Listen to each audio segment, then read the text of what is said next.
আম্মা জান খাদিজা কেমন পাগল ছিল নবীর জন্য। ওরে মা, হাদিস শরীফের মধ্যে আসছে একদিন আয়েশা রাদিয়াল্লাহু তাআলা আনহা রসুলকে বুঝাইতেছে ইশারা দিয়ে, ও আল্লাহ রসুল, মনে করেন দুইটা বড়ই গাছ। কয়টা বড়ই গাছ? দুইটা বড়ই গাছ। দুইটা বড়ই গাছে ভরপুর বড়ই ধরেছে। একটা বড়ই গাছের বড়ই মানুষে খাইছে, আর একটা গাছের বড়ই খাই নাই। আপনি কোনটাকে পছন্দ করবেন? আল্লাহ রসুল জ্ঞানী ছিলেন কি জ্ঞানী ছিলেন না? সারা পৃথিবীর মধ্যে যত মানুষ আসছে তার মধ্যে আমার নবীর ব্রেন কম না বেশি ছিল? জ্ঞান কম না বেশি ছিল? ইশারায় বুঝে ফেলাইছে। আল্লাহ রসুল সাল্লাল্লাহু আলাইহি সাল্লাম বলেন, ও আয়েশা, তুমি আমাকে কি বুঝাইতে চাও? কারণ যেখানে যাই খালি শুধু খাদিজার কথা বলে, খালি খাদিজার কথা বলে। স্ত্রীর সহ্য হয় না, খাদিজার কথা কেন বলে? বিবাহিত নারী ছিল, বুড়ি মানুষ ছিল, আমি রসুলের একমাত্র অবিবাহিত নারী, সুন্দরী রমণী, আমাকে বেশি আমার কথা বলে না কেন? আল্লাহ রসুল বলেন, আয়েশা রে, তুমি হলে আমার সুখের দিনের বন্ধু, আর খাদিজা ছিল আমার দুঃখের দিনের বন্ধু। আল্লাহু আকবার। আল্লাহ রসুল কোনো কথা না বলে আম্মাজান আয়েশাকে নিয়ে ওই পাহাড়ে উঠছে। ওঠার পরে পাহাড়ের উপরে উঠে আম্মাজান আয়েশা হাঁপাইতেছে, কষ্ট হয়ে গেছে। তখন রসুল বলে, ও আয়েশা, তুমি কেন কষ্ট পাইতেছো, হাঁপাইতেছো কেন? ইয়া রাসূলুল্লাহ, ইয়া হাবিবাল্লাহ, আমার অনেক কষ্ট হয়ে গেছে, আমি উঠতে আমার অনেক কষ্ট হয়ে গেছে, দুর্বল হয়ে গেছে। তখন আল্লাহ রসুল বলে, আয়েশা রে, এই হীরা পাহাড়ে আমার খাদিজা দৈনন্দিন 3 বার খানা আমাকে পৌঁছাইছে। তুমি আয়েশা আমার সুখের দিনের বন্ধু, আর আমার খাদিজা ছিল আমার দুঃখের দিনের বন্ধু। প্রিয় ভাইরা, আমার মা বোনেরা, এই আম্মাজান খাদিজা মৃত্যুর আগে রসুলের হাতটা ধরে বলে, ইয়া রাসূলুল্লাহ, ইয়া হাবিবাল্লাহ, আপনার কাছে আমার 3টা আবদার। কয়টা আবদার বলেন না? কয়টা আবদার জোরে বলেন না? 3টা আবদার। ইয়া রাসূলুল্লাহ, আমি যখন দুনিয়া থেকে বিদায় হয়ে যাব, ও পর্দার মা বোনেরা, ভালো করে শুনো রে মা। আল্লাহ রসুল হাতটা ধরে আম্মা জান খাদিজা রাদিয়াল্লাহু তাআলা আনহা বলেন, ইয়া রাসূলুল্লাহ, আমি যখন দুনিয়া থেকে বিদায় হয়ে যাব, আপনার কাছে আমার আবদার, আমার গোসল করানোর পরে আমার কাফনের কাপড় বাজার থেকে আনলে হবে না। আমার কাফন হবে, আপনি রসুলের জুব্বা মোবারক দিয়ে আমার কাফন বানাইতে হবে। আপনি রাজি আছেন কিনা? আল্লাহ রসুল বলেন, খাদিজা, আমি তোমার কথাকে কবুল করে নিলাম। আল্লাহু আকবার। আল্লাহ এরপরে দ্বিতীয় প্রশ্ন হলো, ইয়া রাসূলুল্লাহ, ইয়া হাবিবাল্লাহ, আমাকে যখন কবরে রাখবে, অন্য কেউ নাই রে রাসূল, ওই কবরের মধ্যে আপনার নিজেরই নামতে হবে। আপনি নিজে নামিয়া আমার লাশটা নামাইতে হবে। আল্লাহু আকবার। আল্লাহ, আমার লাশটা রাখিয়া আপনি এরকম কবরকে সম্পূর্ণ করিয়া আপনি চলে আসতে পারবে না। 3 নম্বর আবদার হলো, ইয়া রাসূলুল্লাহ, ইয়া হাবিবাল্লাহ, আপনি আমাকে রেখে চলে আসতে পারবেন না। আমার কবরের সওয়াল জবাব আপনার দিয়ে আসতে হবে। আমি খাদিজা সওয়াল জবাবের আমি উত্তর দিতে পারবো না। আল্লাহু আকবার। আল্লাহ, আমার বন্ধুরা আমার, আল্লাহ রসুল বললেন, ও খাদিজা, আমি তোমার 3টাই কবুল করে নিলাম, তোমার 3টা আবদারি কবুল করে নিলাম। ভাইরা আমার, বন্ধুরা আমার, নবী এরকম খাদিজা মরার পরে আল্লাহু আকবার গোসল করাইয়া নবীজির জুব্বা মোবারক পরাই দিলেন, কাফন বানাই দিলেন। এরপরে নবী নিজেই নামাইলেন কবরের মধ্যে। কবর সম্পূর্ণ করিয়া নবী কবরের দ্বারে বসে আছে। আবু বকর ওমর ডাকে, ইয়া রাসূলুল্লাহ, ইয়া হাবিবাল্লাহ, ওগো আল্লাহর রাসূল, আপনি কবরটা ছেড়ে চলে আসেন। আল্লাহ রাসূল বলে, আবু বকর, ও আমার ওমর, ও আমার আলী, তোমরা চলিয়া যাও, আমি যাইতে পারবো না। আমি প্রশ্নের জবাব না দেওয়া পর্যন্ত আমি মুহাম্মদ কবরকে ছাড়তে পারবো না। আল্লাহু আকবার। আল্লাহ কবরের দ্বারে বসে আছেন কে? রাহমাতাল লিল আলামিন। জিবরিল আমিন এসে বলে, আসসালামু আলাইকুম ইয়া হাবিবাল্লাহ, আসসালামু আলাইকুম ইয়া রাসূলুল্লাহ। ওগো আল্লাহর রাসূল, আল্লাহর রাসূল, আপনার আর বসে থাকতে হবে না। খাদিজার প্রশ্নের জবাব আপনার দেয়া লাগবে না। খাদিজার প্রশ্নের জবাব কে দিয়েছে? আরশে আজিম থেকে মালিক নিজে খাদিজার জবাব দিয়েছে। আল্লাহু আকবার। আল্লাহ সকলে বলি না সুবহানাল্লাহ। প্রিয় ভাইরা আমার, বন্ধুরা আমার, আম্মাজান খাদিজা, হে পর্দার মা বোনেরা, স্বামীর খেদমত, স্বামীর ভালোবাসা ছাড়া আল্লাহ রাসূল বলে কোন নারী যদি মারা যায়, মারা যাওয়ার পরে তার স্বামী যদি বলে আমার স্ত্রী বড় ভালো ছিল, আমার স্ত্রী বড় ভালো ছিল, আমার স্ত্রী বড় ভালো ছিল, ওই মানুষটা জান্নাতি মানুষ। সকলে বলি না সুবহানাল্লাহ। প্রিয় ভাইরা আমার, আল্লাহর নবী মুহাম্মদুর রাসূলুল্লাহ সাল্লাল্লাহু আলাইহি সাল্লাম, যেই নবীকে আল্লাহ পাক রব্বুল আলামিন সৃষ্টি না করলে আসমান জমিন লৌহ কুরসি কিছুই সৃষ্টি করতেন না, ঠিক কি না? প্রিয় ভাইরা আমার, বন্ধুরা আমার, নবী মুহাম্মদুর রাসূলুল্লাহ সাল্লাল্লাহু আলাইহি সাল্লাম, যিনি সর্বশ্রেষ্ঠ নবী, আমার আপনার নবী মুহাম্মদুর রাসূলুল্লাহ। ওরে ভাই, যেই নবীর জন্য আল্লাহ পাক রব্বুল আলামিন আসমান বানাইলেন, জমিন বানাইলেন, যা কিছু দেখছেন সব কিছু নবীর খাতিরে, নবীর মহব্বতে আল্লাহ তাআলা বানাইলেন। আল্লাহু আকবার। আল্লাহ নবী মুহাম্মদুর রাসূলুল্লাহ সাল্লাল্লাহু আলাইহি সাল্লামকে যদি না বানাইতেন, আল্লাহ পাক রব্বুল আলামিন কিছুই বানাইতেন না। আমার বন্ধুরা আমার, নবী মুহাম্মদুর রাসূলুল্লাহ সাল্লাল্লাহু আলাইহি সাল্লাম 1,24,000 পয়গম্বর আল্লাহ পাক রব্বুল আলামিন দুনিয়ার বুকে পাঠাইছেন। তার মধ্যে আমার আপনার নবী শ্রেষ্ঠ কি শ্রেষ্ঠ না? সকল নবীর মধ্যে আমার আপনার নবী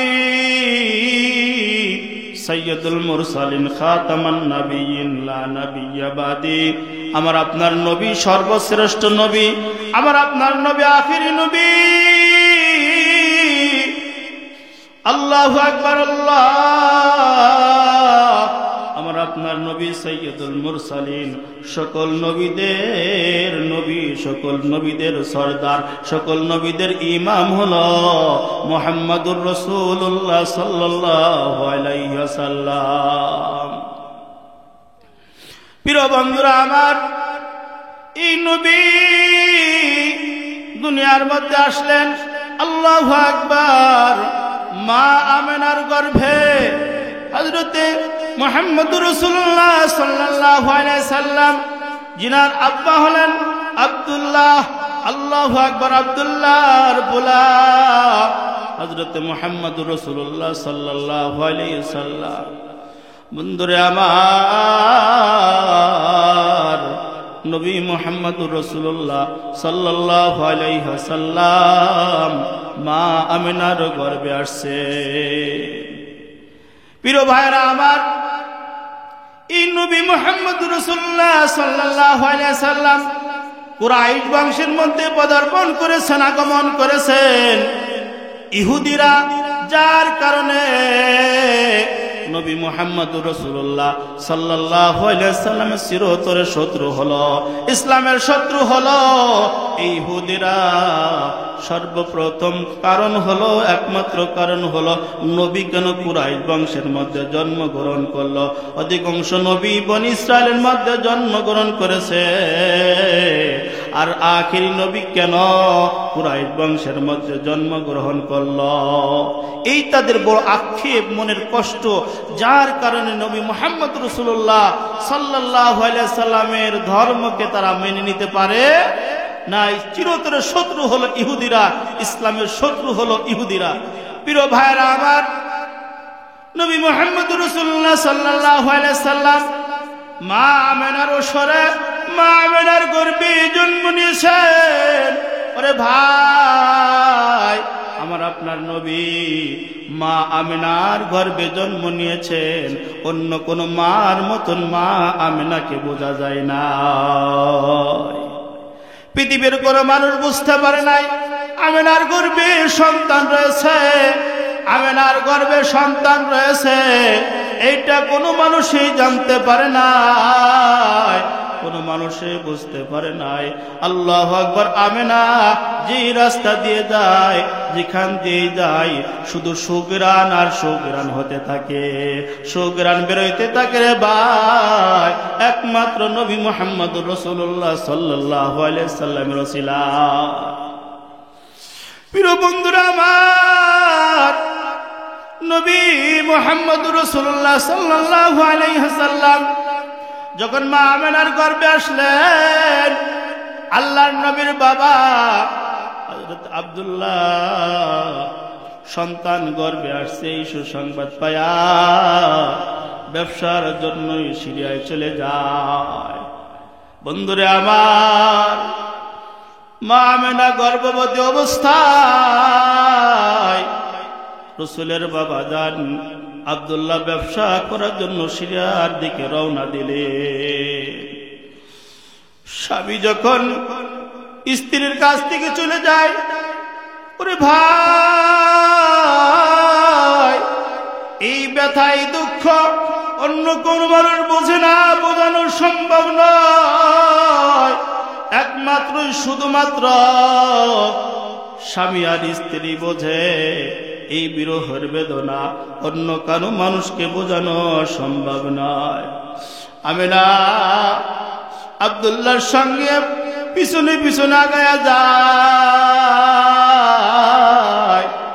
যখন কোনো মা বোন গর্ভবতী হয়, যখন বাবার বাড়ি যায়, যার সময় শাশুড়ির কাছে মাফ চায়, শ্বশুরের কাছে মাফ চায়, প্রতিবেশীর কাছে মাফ চায়, রাত্র বেলায় স্বামীর পাটা জড়ায় ধরে চোখের পানি ছেড়ে কান্দের, বলে স্বামী আপনি আমাকে মাফ করিয়া দেন, আপনি আমাকে ক্ষমা করে দেন।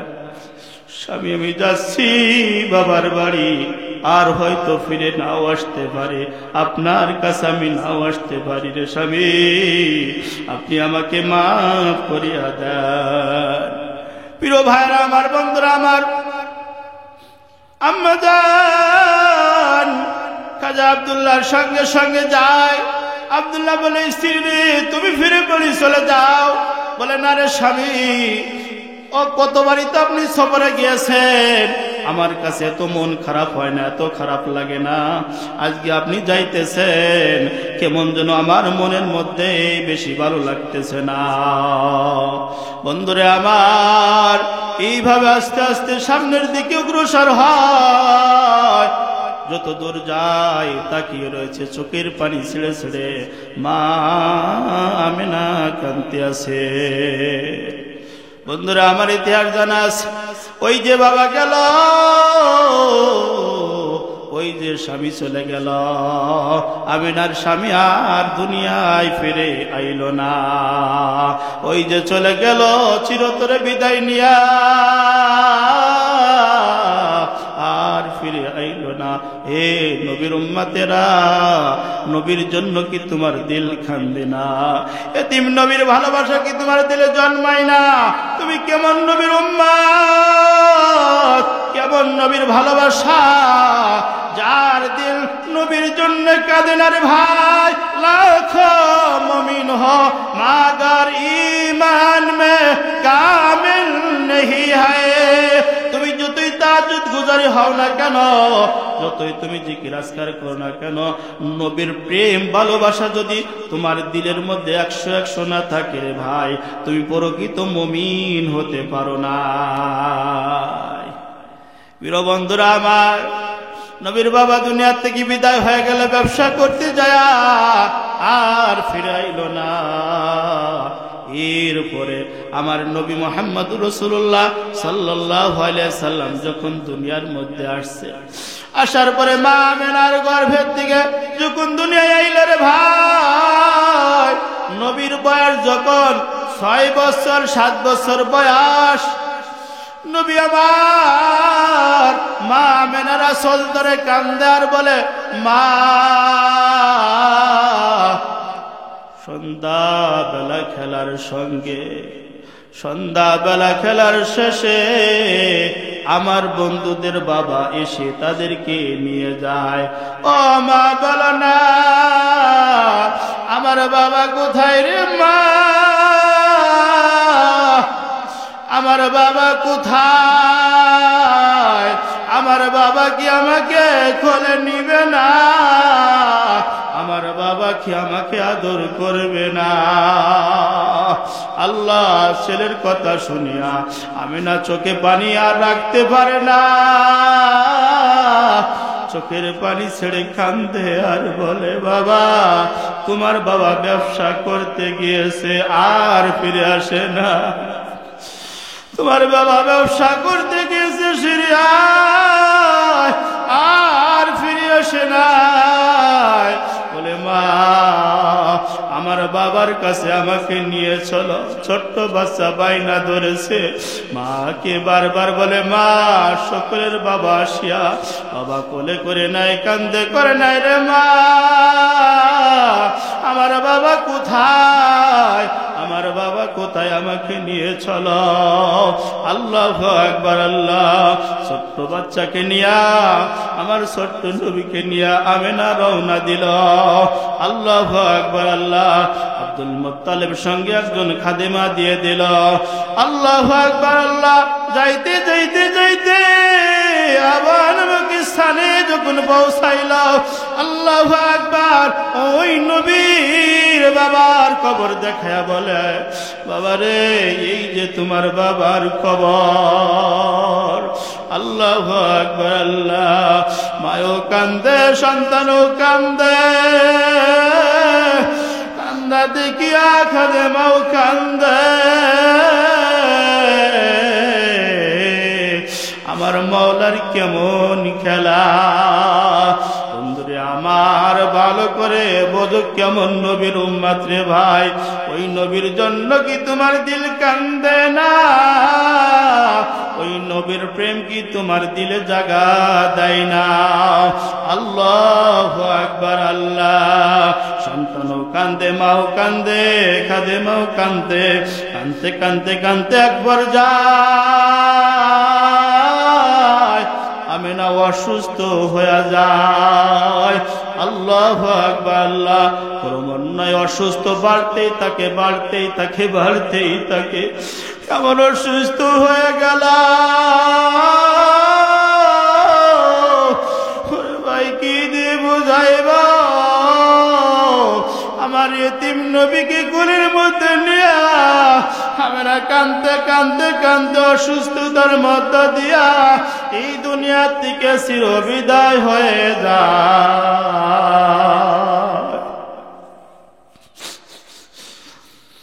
আল্লাহ আল্লাহু আল্লাহ। আমার বন্ধুরা, আমার নবীকে রেখে মা চলে গেল দুনিয়ার থেকে। কেমন এতিম যেই ডাল ধরে ওই ডালটাই ভেঙে যায়। বাবাকে দেখে নাই 6 বছরে মাকে হারাইল। বড় ইতিহাস করুন ইতিহাস। আসে না, খাজা আব্দুল্লাহ পাঠায়, দেখে আসো একজন দাসীকে পাঠায়, দেখে আসো কি অবস্থা, ঘটনা কি। আল্লাহু আকবার। আল্লাহ দেখে যে দুনিয়ার মধ্যে আর নাই, আমিনা আর দুনিয়ার মধ্যে নাই। আগে 3 জন পাঠাইছে, আর একজন পাঠাইলো, ফেরত আসবে 4 জন, দেখা যায় 3 জন। আল্লাহু আকবার। আল্লাহ ভাইরা আমার, বন্ধুরা আমার, ভালো করে বাজাও। ওরে বন্ধু, কেমন নবী, কেমন এতিম নবী।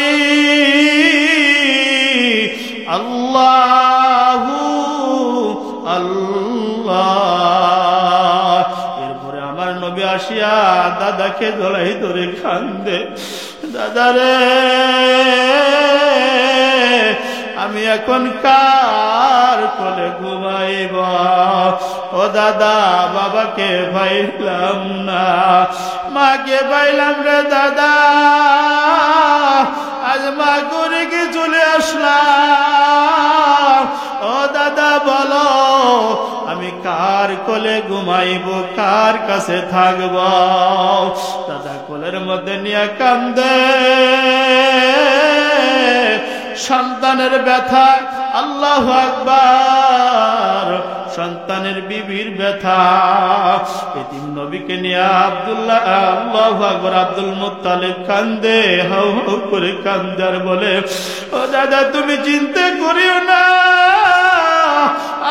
আমি আছি রে দাদা, তুমি আমার কাছেই থাকবে, আমার কাছেই তুমি ঘুমাবে। বাইরে 10 বছর নয়, 10 বছর হতে না হতে আল্লাহু আকবার, নবীজির দাদাও বিদায় হয়ে গেল। আল্লাহ, আল্লাহু আল্লাহ। এতিম নবীর ব্যথা কেউ বোঝে না। এরপরে আব্দুল মুত্তালিব, রাসূলের চাচা যে আব্দুল মুত্তালিব, আবু তালিব, আল্লাহু আকবার, আবু তালিব রাসূলের চাচা, যিনি দেখাশোনা করেছেন। আল্লাহু আকবার। আল্লাহ, এই আবু তালিবের ইতিহাস আপনারা শুনছেন, ঈমান আনতে পারে নাই, কিন্তু রসুলের সঙ্গে সদা সর্বদাই থাকছে, রসুলের আশেপাশে থাকছে। যখন রসুলের শত্রু হয়ে গেছে মক্কা বাহিনী, মক্কার কুরাইশরা রসুলের বিরোধী ঘোষণা করেছে, কাফেররা রসুলের শত্রু হয়েছে, আবু তালিব বলে, হে মক্কাবাসী শোনো, তোমাদের মনে চাই তোমরা কালেমা গ্রহণ করবে, মনে না চাই গ্রহণ করবে না, কিন্তু আমার বাতিজার গায়ে তোমরা খোরাচর দিতে পারবে না, আমার বাতিজাকে কেউ কিছু বলতে পারবে না। যদি তোমরা কিছু বলো আমি কোন রকম ছাড় দিব না। আল্লাহু আকবার। আল্লাহ ভাইরা আমার, বন্ধুরা আমার, আমার নবী এইভাবেই লালন পালন হইয়া, আমার নবী, ওরে বন্ধু ভালো করে বোঝো, এ পর্দার আড়ালের মা বোনেরা, আমার নবীর বয়স যখন 25 বছর হইল, আম্মাজান খাদিজার বয়স তখন 40 বছর। ওই মক্কার মধ্যে বড় একজন ধনী মহিলা ছিল, খাদিজা রাদিয়াল্লাহু তাআলা আনহা। বন্ধুরে আমার, আমার নবী এতিম নবী খাদিজার মাল নিয়ে সিরিয়ায় ব্যবসা করতে যায়। ও ভাই, নবীর ইতিহাস যদি উলামা একরাম দিনকে দিন রাতকে রাত বলতে থাকে, শেষ করা সম্ভব নয়। আল্লাহু আকবার। আল্লাহ সিরিয়ায় খাদিজার মাল নিয়ে ব্যবসা করতে যায়। ব্যবসা করতে গেলে মানুষে যেই লাভ করে অনেক নাই রে বন্ধু। আল্লাহু আকবার। আল্লাহ খাদিজা যখন ওয়াকেফাল হলো, নবীজির সম্পর্কে জানতে পারলো, ইনি কোনো সাধারণ মানুষ নাই, মুহাম্মদ কোনো সাধারণ মানুষ নয়। আল্লাহু আকবার। আল্লাহ খাদিজা রাদিয়াল্লাহু তাআলা আনহা নবী মুহাম্মদুর রাসূলুল্লাহ সাল্লাল্লাহু আলাইহি সাল্লামের সঙ্গে বিবাহর প্রস্তাব দিলেন। আল্লাহু আকবার। সকলে বলি না আল্লাহু আকবার। প্রিয় ভাইরা আমার, বন্ধুরা আমার, আমার নবী চাচা জানকে বলেন, চাচা জান খাদিজা আমাকে এই ব্যাপারে প্রস্তাব দিয়েছেন, আপনি কি বলেন? খাদিজার ব্যাপারে যখন এই কথা চাচার কাছে বলছেন, চাচা আলহামদুলিল্লাহ রাজি হয়ে গেছে। বলছে ঠিক আছে ভাতিজা, তোমাকে খাদিজার সঙ্গে বিয়া দেওয়া হবে। প্রিয় ভাইরা আমার, বন্ধুরা আমার, ভালো করে শোনো, এ আমার পর্দার মা বোনেরা ভালো করে শোনো। অহংকার অহমিকা দেখাও, বাপের বাড়ির থেকে একটু সম্পদ পাইলে, 1 লক্ষ টাকা আনলে, কিছু সহযোগিতা করলে, তোমার দাপটে বাড়ি থাকা যায় না। তোমার দাপটে তোমার স্বামী কোনো কথা বলতে পারে না, সে তোমার কাছে বিড়ালের মতন হয়ে থাকে। না রে মানা, এইটা তোমার নবীর আদর্শ না, এইটা তোমার ইসলামের শিক্ষা দেই নাই, এইটা তোমার আদর্শওয়ালা নবী শিক্ষা দেই নাই। আমার বন্ধুরা আমার, খাদিজা রাদিয়াল্লাহু তাআলা আনহা কেমন স্বামী ভক্ত ছিল! আল্লাহু আকবার! ওই হীরা পাহাড়, আপনারা যারা গোলামারার মানুষ অধিকাংশই সৌদি গেছেন, আল্লাহু আকবার! ওই পাহাড় যেখানে কোরআন নাজিল হয়েছে, আল্লাহু আকবার, ওখানে আমার নবী ধ্যানে মগ্ন, ওখানে বসে আছেন আল্লাহ। আর খাদিজা দৈনন্দিন নবীর খানা পৌঁছায় দেয়। সকলে বলি না সুবহানাল্লাহ। আমার বন্ধুরা আমার, ওই হীরা পাহাড়ে আম্মাজান খাদিজা খানা নিয়ে যায়। আল্লাহু আকবার! আল্লাহ একদিন অসুস্থ হয়ে পড়ছে আম্মাজান খাদিজা। খাদিজাকে দেখিয়া রাসূল মুস্কি মুস্কি হাসতেছে। খাদিজা চিন্তা করলো, আমার স্বামী কেন হাসতেছে? আমার কষ্ট দেখে কি হাসতেছে নাকি? আল্লাহু আকবার! স্বামী রে, কেন আপনি হাসতেছেন? তখন বলতেছে, খাদিজা তুমি মনে কষ্ট নিও না, তোমার কষ্ট দেখে আমি হাসছি না। এই মাত্র জিবরিল আমিন আমার কাছে সালাম পৌঁছাইল, তোমার ব্যাপারে খুশি হইয়া আল্লাহ তোমার জন্য সালাম প্রেরণ করেছে। সকলে বলি না সুবহানাল্লাহ, নারায়ে তাকবীর। প্রিয় ভাইরা আমার, বন্ধুরা আমার, এই আম্মাজান খাদিজা কেমন খেদমত করছে রসুলের। ও মা, ভালো করে শোনো রে মা, স্বামীর খেদমত ছাড়া জান্নাত পাওয়া সম্ভব না। তুমি হতে পারো তাহাজ্জুদ গুজারি, তুমি হতে পারো কোরআন তেলাওয়াতকারী, তুমি জাকিরিন হতে পারো, তুমি বড় আবেদা হইতে পারো, কিন্তু তোমার স্বামীর সঙ্গে তোমার ব্যবহার ভালো না, তোমার স্বামী তোমার পর রাজি আর খুশি না, বলে তুমি জাহান্নামী, তুমি জাহান্নামী, তুমি জাহান্নামী। আল্লাহু আকবার! আল্লাহ আমার বন্ধুরা আমার, আম্মাজান খাদিজা রাদিয়াল্লাহু তাআলা আনহা যত সম্পদ ছিল, যত টাকা পয়সা ছিল, সব সম্পদ রাসূলের পায়ের নিচে রেখে বলেন, ইয়া রাসূলুল্লাহ, ইয়া হাবিবাল্লাহ, এই যে যত সম্পদ আমার, আজকের দিকে মালিক আপনি। ইয়া রাসূলুল্লাহ, এই সম্পদ আপনার ইচ্ছা, আপনি যেখানে আপনি ব্যবহার করতে পারেন, আপনার যেখানে ইচ্ছা হয় সেই জায়গায় ব্যবহার করবেন, কোনো বাধা নাই। আল্লাহু আকবার! আল্লাহ প্রিয় ভাইরা আমার, বন্ধুরা আমার, আমার নবী খাদিজার সম্পদ পায়া ইসলামের জন্য সব ব্যয় করে দেছে। সকলে বলি না সুবহানাল্লাহ। আর আমাদের কাছে যদি একটু মসজিদের জন্য চাই, মাদ্রাসার জন্য চাই, বলে আর কত দেব? বলে কি বলে না? বলে কি বলে না? বলে দিতে দিতে সব শেষ হয়ে গেল। তুমি কত দেছো? হ্যাঁ, সারা বছর ধরে কয় টাকা দেছো? বলে দিতে দিতে শেষ হয়ে গেল। বলে কি বলে না? অথচ তোমার কমপক্ষে 30 দিনের আয়ের, প্রত্যেক মাসের 1 দিনের আয় কমপক্ষে আল্লাহর রাস্তায় ব্যয় করার দরকার ছিল কি দরকার ছিল না? বর্তমানকার সময় একটা লোকের মিনিমাম আয় হলো 500 টাকা। তুমি কি 500 টাকা প্রত্যেক মাসে দান করে থাকো? আছে এরকম লোক? আছে? আছে, কিছু আছে। আল্লাহু আকবার! আল্লাহ, এই লোকের সংখ্যা খুব কম। প্রিয় ভাইরা আমার, বন্ধুরা আমার, পর্দার মা বোনেরা, ভালো করে শোনো, আম্মাজান খাদিজা কেমন পাগল ছিল নবীর জন্য। ওরে মা,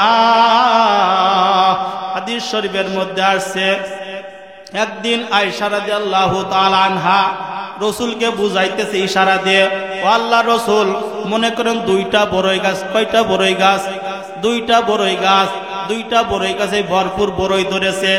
একটা বড়ই গাছের বড়ই মানুষে খাইছে, আর একটা গাছের বড়ই খাই নাই। আপনি কোনটাকে পছন্দ করবেন? আল্লাহ রসুল জ্ঞানী ছিলেন কি জ্ঞানী ছিলেন না? সারা পৃথিবীর মধ্যে যত মানুষ আসছে তার মধ্যে আমার নবীর ব্রেন কম না বেশি ছিল? জ্ঞান কম না বেশি ছিল? ইশারায় বুঝে ফেলাইছে। আল্লাহ রসুল সাল্লাল্লাহু আলাইহি সাল্লাম বলেন, ও আয়েশা, তুমি আমাকে কি বুঝাইতে চাও? কারণ যেখানে যাই খালি শুধু খাদিজার কথা বলে, খালি খাদিজার কথা বলে। স্ত্রীর সহ্য হয় না। খাদিজার কথা কেন বলে? বিবাহিত নারী ছিল, বুড়ি মানুষ ছিল। আমি রসুলের একমাত্র অবিবাহিত নারী, সুন্দরী রমণী, আমাকে বেশি আমার কথা বলে না কেন? আল্লাহ রসুল বলেন, আয়েশা রে, তুমি হলে আমার সুখের দিনের বন্ধু, আর খাদিজা ছিল আমার দুঃখের দিনের বন্ধু। আল্লাহু আকবার। আল্লাহ রসুল কোনো কথা না বলে আম্মাজান আয়েশাকে নিয়ে ওই পাহাড়ে উঠছে। ওঠার পরে পাহাড়ের উপরে উঠে আম্মাজান আয়েশা হাঁপাইতেছে, কষ্ট হয়ে গেছে। তখন রসুল বলে, ও আয়েশা, তুমি কেন কষ্ট পাইতেছ, হাঁপাইতেছ কেন? ইয়া রাসূলুল্লাহ, ইয়া হাবিবাল্লাহ, আমার অনেক কষ্ট হয়ে গেছে, আমি উঠতে আমার অনেক কষ্ট হয়ে গেছে, দুর্বল হয়ে গেছে। তখন আল্লাহ রসুল বলে, আয়েশা রে, এই হীরা পাহাড়ে আমার খাদিজা দৈনন্দিন 3 বার খানা আমাকে পৌঁছাইছে। তুমি আয়েশা আমার সুখের দিনের বন্ধু, আর আমার খাদিজা ছিল আমার দুঃখের দিনের বন্ধু। প্রিয় ভাইরা, আমার মা বোনেরা, এই আম্মাজান খাদিজা মৃত্যুর আগে রসুলের হাতটা ধরে বলে, ইয়া রাসূলুল্লাহ, ইয়া হাবিবাল্লাহ, আপনার কাছে আমার 3টা আবদার। কয়টা আবদার বলেন না? কয়টা আবদার? জোরে বলেন না। 3টা আবদার। ইয়া রাসূলুল্লাহ, আমি যখন দুনিয়া থেকে বিদায় হয়ে যাব, ও পর্দার মা বোনেরা, ভালো করে শুনো রে মা। আল্লাহ রসুল হাতটা ধরে আম্মাজান খাদিজা রাদিয়াল্লাহু তাআলা আনহা বলেন, ইয়া রাসূলুল্লাহ, আমি যখন দুনিয়া থেকে বিদায় হয়ে যাব, আপনার কাছে আমার আবদার, আমার গোসল করানোর পরে আমার কাফনের কাপড় বাজার থেকে আনলে হবে না। আমার কাফন হবে, আপনি রসুলের জুব্বা মোবারক দিয়ে আমার কাফন বানাইতে হবে। আপনি রাজি আছেন কিনা? আল্লাহ রসুল বলেন, খাদিজা, আমি তোমার কথাকে কবুল করে নিলাম।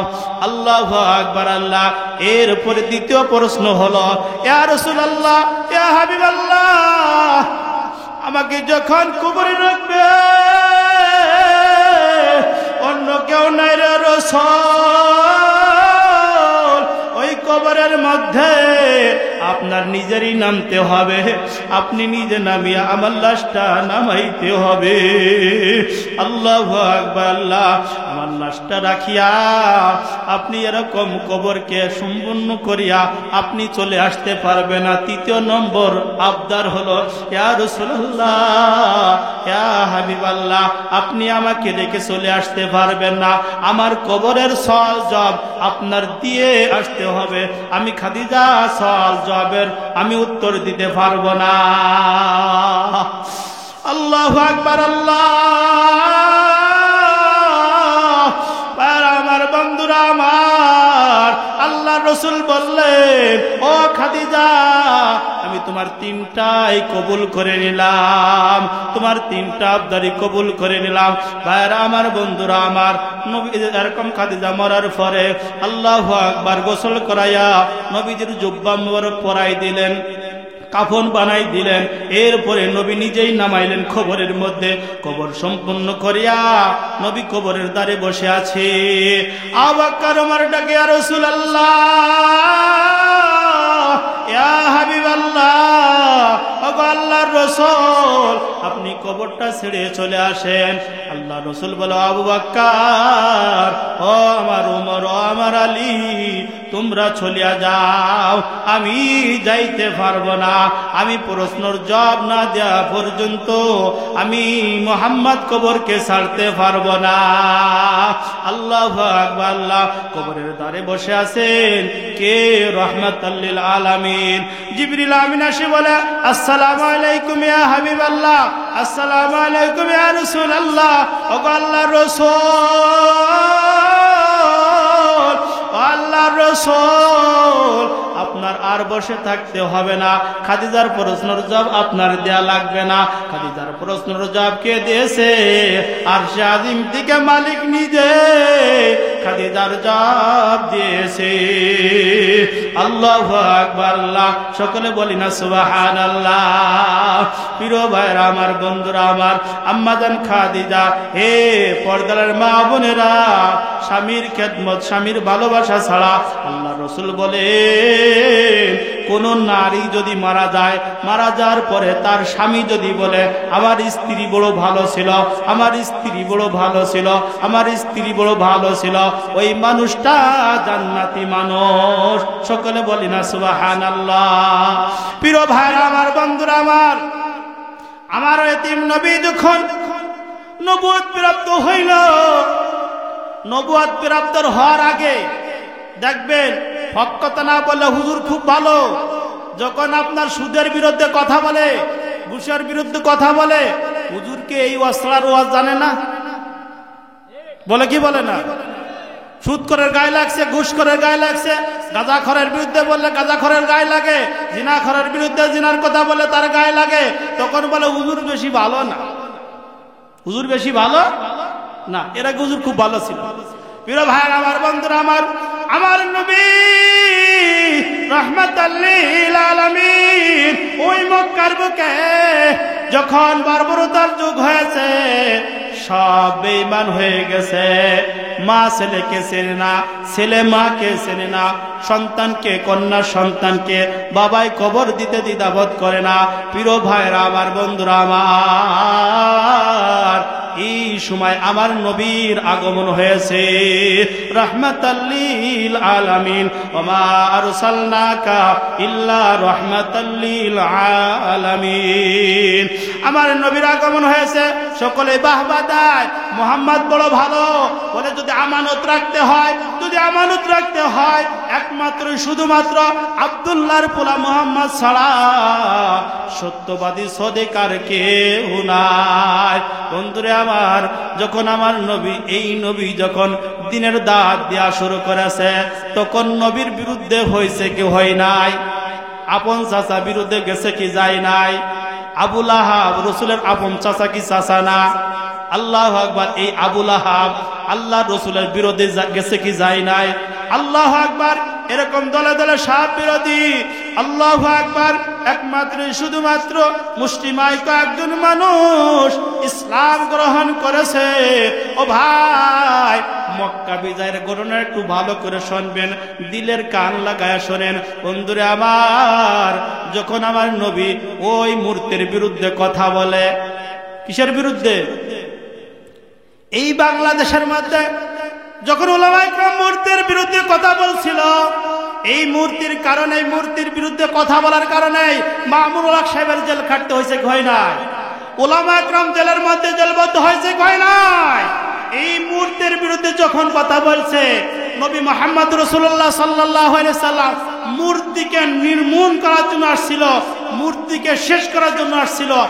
আর সেই মূর্তি মুসলমানের কন্যা হয়ে, মুসলমানের মেয়ে হয়ে, মুসলমান দাবি করে আমাদের মাননীয় পলাইজা প্রধানমন্ত্রী এই মন্দিরের জন্য, এই মূর্তির জন্য উলামায়ে কেরামকে হত্যা করেছে, উলামায়ে কেরামকে ফাঁসির কাছে ঝুলিয়েছে, উলামায়ে কেরামের রক্ত ক্ষয় করেছে। ঠিক কিনা বলেন? প্রিয় ভাইরা আমার, একটাই কথা মামুনুল হক সাহেব বলছিল, মাননীয় প্রাইম মিনিস্টার, আপনার বাপ সম্মানী মানুষ, আপনার পিতা এই দেশকে স্বাধীন করেছিল, আমরা তাকে সাধুবাদ জানাই, আপনাকেও সাধুবাদ জানাই। কিন্তু আপনি এমন কাজ করেন না যেই কাজ করার ধারায় আপনার বাপের মান ক্ষুণ্ণ হবে, আপনার বাপের সম্মান চলে যাবে, আপনার বাপ কবর থেকে কষ্ট পাবে, এমন কোন কাজ আপনি করেন না যার কারণে মামুনুল হক সাহেবের বিরুদ্ধে লিখে গেছিল না। উলামা ইকরামের বিরোধী কেন হইল? উলামা ইকরাম তো এই মূর্তির বিরুদ্ধে ভাস্কর্য যখন তারা বানাইবে তার বিরুদ্ধে কথা বলছিল। এই হকের কথা বলতে গিয়ে তাদের ফাঁসির কাস্তে ঝুলতে হয়েছে, তাদের জেলবন্দি হয়েছে, তাদের রক্তক্ষয় হয়েছে, মান অপমান হয়েছে। কিসের জন্য? একমাত্র মূর্তির বিরুদ্ধে কথা বলতে গিয়ে। প্রিয় ভাইরা আমার, এই উলামা ইকরামকে কষ্ট দিয়েছে, মূর্তিকে ভিত্তি করে সেই মূর্তিকে টিকায় রাখতে পারছে? জোরে বলেন না। আরে ভয় পান কেন? জোরে বলেন না। জাল হাক্কু ওয়া জাহাকাল বাতিল ইন্নাল বাতিলা কানা জাহুকা। হক এসেছে, বাতিল এমনি নির্মূত হয়ে যাবে, বাতিল দুনিয়ার মধ্যে থাকবে না, হক দৃঢ় হয়ে যাবে, হকের বাতি জ্বলেই যাবে। ঠিক কিনা ভাইরা? ভয়ের কোনো কারণ নাই। উলামা ইকরাম কখনো থেমেছিল না, এখনো থামে নাই, আর ভবিষ্যতেও থামে থাকবে না। কিন্তু একদল লোকের গায়ে জ্বালা ধরে যায় কি যায় না? এই কথা বলে হুজুররা আবার রাজনীতি কথা কয় কেন? হুজুররা কথা বলে কেন? এই প্রিয় মুসলমান ভাইরা, ভালো করে শোনো। তুমি রাজনীতি কার থেকে শিখেছো বলো? তুমি কার দিকে রাজনীতি শিখেছ? তুমি আমেরিকার দিকে রাজনীতি শিখেছ, তুমি লন্ডন থেকে রাজনীতি শিখেছ, তুমি চীন থেকে রাজনীতি শিখেছ। আর আমি হুজুর, আমরা রাজনীতি শিখেছি মুহাম্মদুর রাসূলুল্লাহ সাল্লাল্লাহু আলাইহি সাল্লাম থেকে। ঠিক কিনা বলেন ভাইরা আমার? আমার নেতা তো মুহাম্মদুর রাসূলুল্লাহ সাল্লাল্লাহু আলাইহি সাল্লাম, আমার নেতা তো ওমর ফারুক রাদিয়াল্লাহু তাআলা আনহু, আমার নেতা তো আবু বকর সিদ্দিক রাদিয়াল্লাহু তাআলা আনহু, আমার নেতা হযরত আলী রাদিয়াল্লাহু তাআলা আনহু। এই তো আমার নেতা। যেই নেতা এখন আছে, মরণের পরও থাকবে, কিয়ামতে থাকবে, জান্নাতে থাকবে, সব সময় থাকবে। আর তোমার নেতা তোমাকে রেখে পালায় চলে গেছে। ঠিক কিনা? হ্যাঁ, কষ্ট লাগে, কষ্ট লাগে, অনেক কষ্ট উলামা ইকরাম সহ্য করেছে, অনেক ব্যথা উলামা ইকরাম পেয়েছে, চাপাতে রাখছে, বলতে পারে নাই। দিনের কথা বলবে, কুরআনের কথা বলবে, সেই জায়গাও বাধা। মাহফিল দিতে গেলে অনুমতি নেওয়া লাগছে। ঠিক কিনা ভাইরা আমার? অথচ পূজার জন্য কোনো অনুমতি নেওয়া লাগে নাই, গানের জন্য অনুমতি নেওয়া লাগে নাই। আর মানুষকে সভ্যতার জ্ঞান দেবে, এই মাহফিল দিতে গিয়ে সরকার মহাদার কাছ থেকে অনুমতি আনতে হয়েছে। অনুমতি 10টা পর্যন্ত দেওয়া হলো, এরপর আর কথা বলা যাবে না। ঠিক কিনা? কত মাহফিলে উলামা ইকরাম বেইজ্জত হয়েছে, উলামা ইকরাম কথা বলতে পারে নাই। আজকে কোথায় তোমার ক্ষমতা, কোথায় তোমার বাহাদুরি? সব কিছু নিঃস্বাদ হয়ে যাবে। দুনিয়ার মধ্যে যারাই ক্ষমতার বড়াই করবে তাদেরই ধ্বংস হবে, তাদেরই ধ্বংস হবে। হোক সে বিএনপি, হোক সে আওয়ামী লীগ, হোক সে জাতীয় পার্টি, হোক সে মৌলবাদী, যার ভিতরে অহংকার আসবে সেই ধ্বংস হবে। এর মধ্যে কোনো সন্দেহ? নমরুদ ধ্বংস হয়েছে কি হয় নাই? ফিরাউন ধ্বংস হয়েছে কি হয় নাই? হামান ধ্বংস হয়েছে কি হয় নাই? সকলেই ধ্বংস হয়ে যাবে। একমাত্র শুধুমাত্র ইনিল হুকমু ইল্লা লিল্লাহ, আল্লাহর জমিনে আল্লাহর দ্বীন বাস্তবায়ন হবে, দ্বীনই থাকবে, আর সব নিঃস্বাদ হয়ে যাবে। ঠিক কিনা? প্রিয় ভাইরা আমার, এই মূর্তির বিরুদ্ধে যখন কথা বলছে, আল্লাহ নবীর বিরুদ্ধে হয়ে গেছে, সুদের বিরুদ্ধে কথা বলছে, আল্লাহ নবীর বিরুদ্ধে হয়ে গেছে।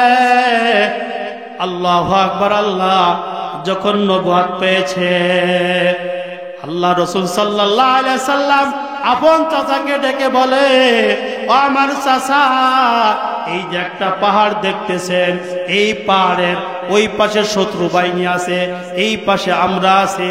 আপনি বলেন মাঝখানে দেওয়াল, আপনি বলেন এই কথা আপনি বিশ্বাস করেন কি করেন না? আবু লাহাব বলে, ও ভাতিজা, তুমি কোনোদিন মিথ্যা কথা বলো না, তোমার কথা মিথ্যা হতে পারে না, তোমার কথা মিথ্যা নাই, বিশ্বাস করলাম।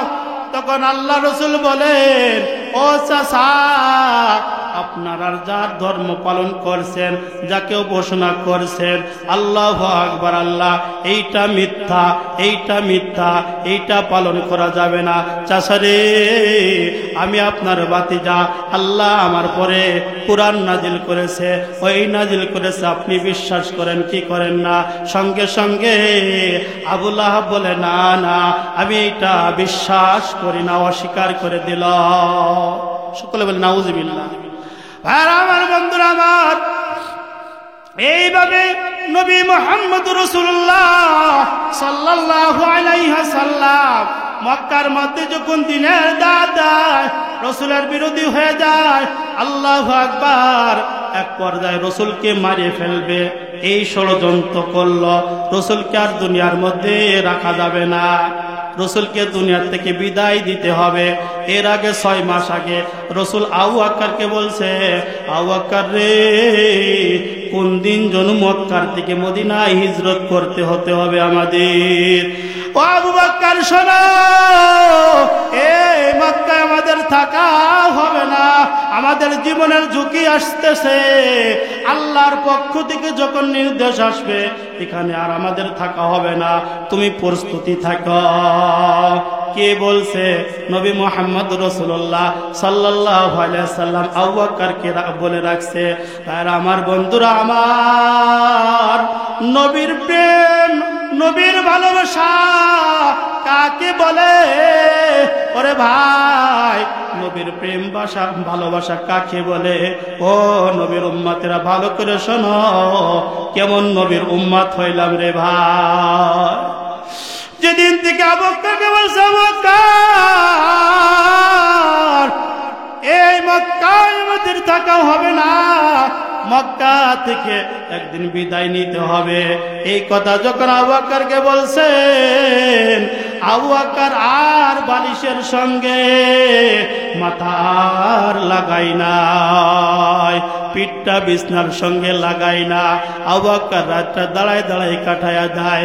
ও ভাই, আবু বকরের ছোট্ট মেয়ে সেও ঘুমাই না, রসুল আসবে এই সংবাদ পায়া আবু বকর ওর ঘুমাই না,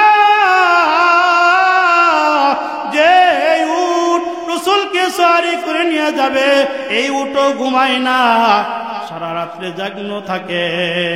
আল্লাহু আকবার। 6 মাসের মাথায় যখন নির্দেশ আইল আল্লাহর পক্ষ থেকে, ও নবী, আপনি মক্কার থেকে মদিনায় হিজরত করেন। কোথা থেকে? মক্কার থেকে মদিনায় হিজরত করতে হবে। ভালো করে শোনেন রে ভাই, আমানতদারি কাকে বলে? আমানতদারি কাকে বলে? নেতা কাকে বলে? জনগণের প্রেম কাকে বলে? যখন আল্লাহর পক্ষ থেকে নির্দেশ আইল আল্লাহর নবী হিজরত করবে মক্কা থেকে মদিনায়, ওই মক্কার চাবিকাঠি ছিল রে ভাই উসমান ইবনে আবু তালহার কাছে। এই চাবি আল্লাহ রসুল চাইল, ও উসমান ভাই, আমাকে একটু চাবিটা দাও, আমি কাবার মধ্যে 2 রাকাত নামাজ পড়ব, আমি যে কাবার মধ্যে একটু সিজদা দেব, আমাকে চাবিটা দাও। উসমান রসুলের সঙ্গে অসৎ ব্যবহার করলো, রসুলের সঙ্গে দুর্ব্যবহার করল। তখন রসুল বলেন, ও ওসমান, তুমি শুনে রাখো, একদিন এই কাবার চাবি আমি রসুলের কাছে আসবে, সেদিন আর দূরে নয়। এই কথা যখন উসমানের কানে পৌঁছাইল, তখন উসমান চিন্তা করল, নিশ্চিত আল্লাহ রসুল মুহাম্মদ কোনদিন মিথ্যা কথা বলে নাই, এই ঘটনাটা ঘটবে তা হইলে। আর উসমান বলে, আল্লাহ রসুল মুহাম্মদ, এই যে চাবিটা নেন, আপনি গোপনে জলদি করে কাবার মধ্যে ঢুকবেন, ওই দুষ্টু আবু জাহেল যেন না দেখে, দেখলে আমাকে পেশার সৃষ্টি করবে। আল্লাহ রসুল কাবার ঘর খুলিয়া ভিতর যায়, দেখে শুধু মূর্তি আর মূর্তি। 360টা মূর্তি রাখছিল। কয়টা মূর্তি? 360টা মূর্তি। আল্লাহ রসুল দেখে বের হয়ে চলে আসছে। আল্লাহু আকবার। আমার বন্ধুরা, আমার আল্লাহ রসুল বের হয়ে চলে আসলেন, কাবার মধ্যে শুধু মূর্তি আর মূর্তি। আল্লাহ রসুল মনে বড় কষ্ট নিয়ে চলে আসলেন। আর আমার বন্ধুরা আমার, রাত্রে বেলায় আল্লাহ রসুল মক্কার থেকে মদিনায় হিজরত করবে। আলী রাদিয়াল্লাহু তাআলা আনহুকে ডেকে বলে, আলী, ও আলী, তুমি আমার বিছনায় শুয়ে যাও, কারণ আমার কাছে মক্কার অনেক মানুষের আমানত রয়েছে। কি রয়েছে? আমানত রয়েছে। এই আমানত না পৌঁছাই দিলে, বুঝাই না দিলে বলবে মুসলমানের নবী ধোঁকাবাজ, চোর, এই কথা বলবে। ও আলী, তুমি নামগুলো লিখে নাও, সকলের মালগুলো বুঝে নাও, বুঝে নিয়ে তুমি আগামীকাল সকালবেলা যার যার মাল তার হাতে পৌঁছাই দিবি। আলীকে শোয়াই রেখে নবী মক্কার থেকে মদিনায় যাবে। চারিদিকে কাফেররা ঘিরে রাখছে, নবী যেন না যাইতে পারে। আল্লাহু আকবার। রাখে আল্লাহ, মারে কে? রাখে আল্লাহ, মারে কে? মারে আল্লাহ, রাখে কে? আল্লাহ যদি বাঁচায় কেউ ঠেকাইতে পারে না, ঠিক কিনা? আর আমার বন্ধুরা আমার নবী রাহমাতুল লিল আলামিন সাইয়্যিদুল মুরসালিন হাতের মধ্যে এক মুঠ বালি নিয়া আল্লাহর কোরআনের আয়াত পড়ে ফু দিল। ফু দিয়ে এই বালিগুলো যখন ছাড়াই দিয়েছে, ওই সমস্ত কাফেরের চোখ বন্ধ হয়ে গেছে। কি বন্ধ হয়ে গেছে? চোখ বন্ধ হয়ে গেছে। আমার নবী তাদের সামনে দিয়েই চলিয়া যায়। আল্লাহু আকবার। আল্লাহ ঠেকাইতে পারছে? ঠেকাইতে পারে নাই। নবীকে খুঁজে পাই না। নবীর ঘরে আসছে, আসে থেকে আলী ঘুমায় আছে। ল্যাপটা টানতে বলে, কে রে?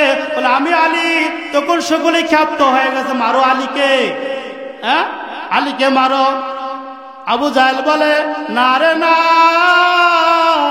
ও কুরাইশ বংশের সন্তান, তোরাকে মারিস না, মারলে ঝামেলা বেশি পেছাই যাবে, সুতরাং তোমরা আলীকে মারতে যায় না। তীক্ষ্ণ বেরেন চালাই দিল আবু জাহেল, দিলে তারা ফিরে আসলো। এখন নবীকে খোঁজে।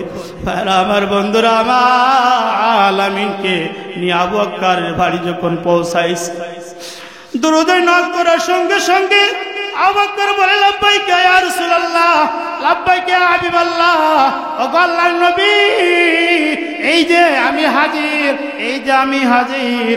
আল্লাহ রসুল বলে, আবু বকর রে, তুমি কি ঘুম যাও নাই? তোমাকে আসতে ডাক দিলাম, আর তুমি কেমনে ডাকে সাড়া দিলে?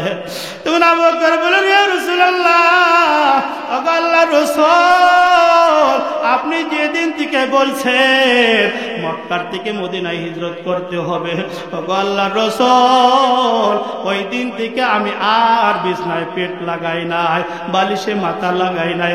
আমার ছোট মেয়েটাও ঘুম যায় না, ওই যে উঠ দেখছেন তারাও ঘুম যায় না। এই হলো নবীর প্রেম, এই হলো নবীর ভালোবাসা। নবীর প্রেম ছাড়া রে ভাই জান্নাত পাওয়া সম্ভব হবে না।